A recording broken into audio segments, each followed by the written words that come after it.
ये अभी मैं आपको जो नज़्म सुनाने लगा हूँ इसका उन्वान है उन्स।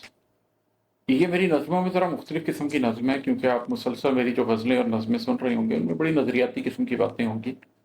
लेकिन इंसान सिर्फ नज़रिया ही तो नहीं होता, उसके जज्बे भी होते हैं। तो ज़िंदगी में कुछ लोग ऐसे होते हैं जो आपके दिल के बड़े करीब होते हैं। आपके घर के लोग, आपके माँ बाप, बहन भाई, बीवी बच्चे, इनसे आपको जो मोहब्बत होती है, जो आपके कल्ब के अंदर इनके लिए एहसास होता है, वो एक उन्स होता है। और ये ज़िंदगी में आपका साथ दे रहे हों, ना दे रहे हों, नज़रियाती तौर पर आपके साथ हों या ना हों। मैं तो ख़ैर बहुत खुशकिस्मत हूँ कि मेरी फ़ैमिली भी नज़रियाती तौर पर मेरे साथ है। लेकिन कुछ लोगों से आपको ऐसी मोहब्बत होती है, ये सिला रहमी के रिश्तों की मोहब्बत होती है शायद।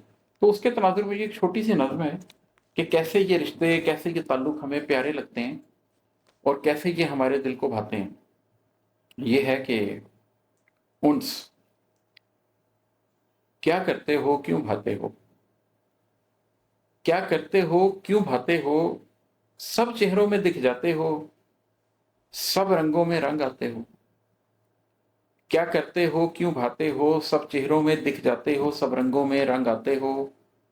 पर साथी कब बन पाते हो? हर मुश्किल में उठ जाते हो, जब जाते हो तड़पाते हो।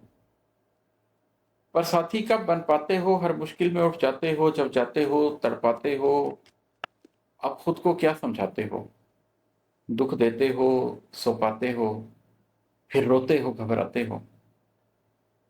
अब खुद को क्या समझाते हो? दुख देते हो, सो पाते हो, फिर रोते हो, घबराते हो। ये सब के ये सब करके भी भाते हो। ये सब करके भी भाते हो, खिलवत में फिर आ जाते हो, फिर काहे अश्क बहाते हो। क्या करते हो? क्यों भाते हो?